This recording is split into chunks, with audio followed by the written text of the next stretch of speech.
ازيكم عاملين ايه؟ فيديو جديد وموضوع جديد وقصة جديدة.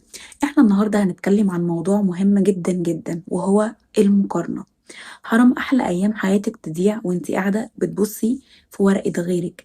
دي بتعمل ايه ودي وصلت لفين ودي ازاي نجحت ووصلت للحتة دي وبقت في حتة تانية، وازاي جابت عربيتها الجديدة وبتسافر احسن اماكن، والله خطيبها جايب لها هدية غالية جدا، وانتي قاعدة ما بتعمليش اي حاجة.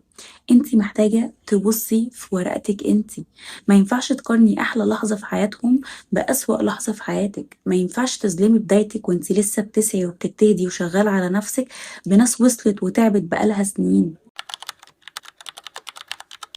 ركزي في ورقتك، بصي في ورقتك. امتحاننا مختلف، ورقتك مختلفة، توقيتك مختلف. انت لما بتبصي في ورقة اللي جنبك او بتبصي وبتقارني نفسك بحد تاني، انت مش بس بتضيعي وقت، انت اصلا بتجاوبي اسئلة مش بتاعتك. فانت ورقتك انت فيها اللي يناسبك، فيها توقيتك، فيها قصتك. فركزي في ورقتك. وما ينفعش تقارني اول خطوة ليكي بنهاية حد تاني.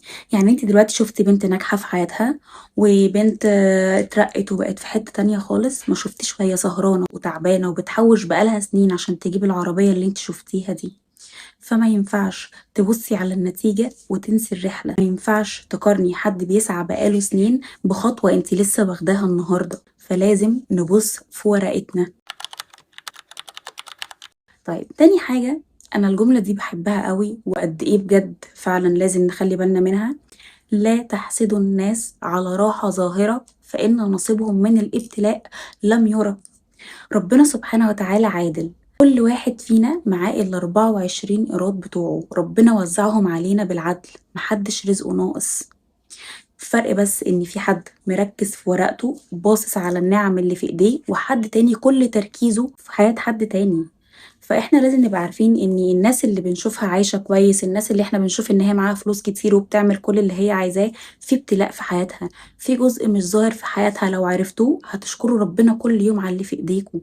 في ناس معاها فلوس كتير قوي بس مش بتخلف، ناس معاها فلوس كتير قوي ومش عايشة مرتاحة، ناس معاها فلوس كتير قوي وبتتمنى بس حضن واحد من حد من اهلها.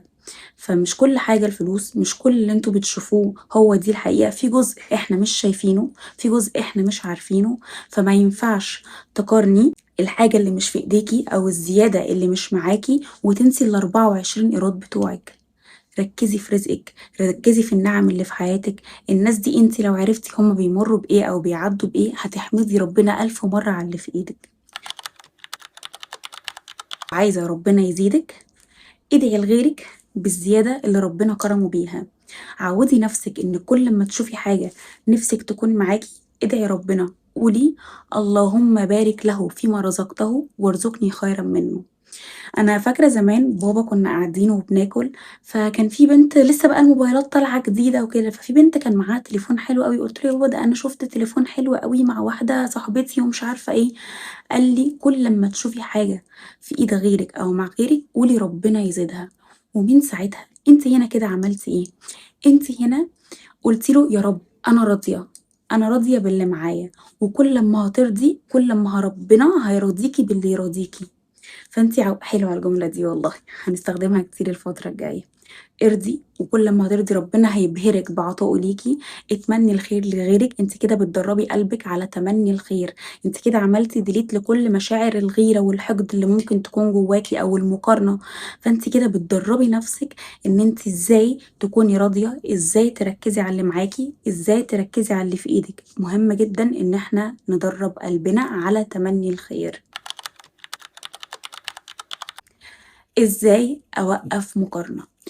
اول حاجة، كل ما تشوفي جزء في حياة حد تاني انتي بتتمنيه، فكري نفسك ان في جزء تاني مش ظاهر. يعني واحدة صاحبتك انتي بتشوفيها 8 ساعات في الشغل، كلها طاقة وبتتبسط وجاية لابسة حلو وشيك، فانتي بتقارني نفسك اللي هو يا بختها ان هي عندها الطاقة دي او مبسوطة او فرحانة او بتلبس حلو. طب ما في 16 ساعة تانيين انتي مش شايفاهم. فكري بقى نفسك بيهم. ما تعرفيش هي بتمر بايه، يمكن هي اصلا بتيجي الشغل ده وتفصل من الضغط اللي بتمر بيه في بيتها. واحدة تانية انتي بتشوفيها منزلة ستوري في مكان حلو قوي وان هي مسافرة او بتتغدى في مكان حلو وشيك. انت شفتي لحظة، شفتي ثانية، شفتي دقيقة من 24 ساعة تانيين انتي مش عارفة هي بتمر بيهم ازاي. فجربي تبصي على الزاوية اللي من ورا الكاميرا، الجزء اللي انت مش شايفاه، وافتكري ان كل واحد فينا عنده ابتلاء، كل واحد فينا في جزء في حياته مش ظاهر. الحاجة التانية بقى، بدل لما تبصي في الحاجة الزيادة اللي عند غيرك، جربي تقارني النعم اللي في ايديكي بالحرمان اللي غيرك عايش فيه. يعني ايه؟ يعني انا الحمد لله عايشه في بيت، عندي اوضتي، في غيري نايم في الشارع ملهوش بيت، مش لاقي حته يكون فيها. انا الحمد لله كلت وشربت في لحظه ان ممكن يكون حد تاني مش لاقي اصلا فلوس يجيب بيها وجبه واحده في يومه. الحمد لله انا بتنفس وعندي صحتي كويسه، وفي غيري مش لاقي اصلا دواء لمرضه. فانتي فكري نفسك دايما ان في اللحظه اللي انا في نعم كتير قوي في حياتي، في غيري محروم منها. قارني اللي عندك بالاقل منك، بتدربي عقلك ان انا الحمد لله عندي حاجات كتير قوي غيري مش عنده، فانتي مركزه على اللي عندك، ملكيش دعوه باللي عند غيري. فانتي بتدربي عقلك او بتدربي قلبك على الامتنان. تالت حاجه، افتكري انك مش متأخرة، انت في توقيتك الصح، انت في الوقت وفي المكان اللي مفروض تكوني فيه. انت لسه بتبدأي، لسه بتجهزي، غيرك وصل عشان هو كان جاهز وعمال يجهز بقاله سنين. انت في الوقت اللي انت بتجهزي فيه، انت في مكانك الصح، انا مش متأخرة. كل ما تحسي نفسك اللي هو انا لسه ما وصلتش، انا لسه مش عارفة ايه، انت لسه وقتك ما جاش، انت مش متأخرة. طيب تعالوا بقى الجزء اللي بعد كده هحكي لكم فيه قصة حلوة قوي. يلا بينا ستوري تايم. قصة النهاردة عن جي كي رولينج. مين هي جي كي رولينج؟ ليه لابسة النضارة دي؟ هنعرف دلوقتي. جي كي رولينج كل اللي عارفها فاكر ان هي نجحت وهي عندها 32 سنة، بس مش دي الحقيقة. جي كي رولينج لو كانت قارنت نفسها بحد كان زمانها دلوقتي اسمها يا اما في سجلات المكتئبين يا اما في سجلات المنتحرين. مين هي جي كي رولينج؟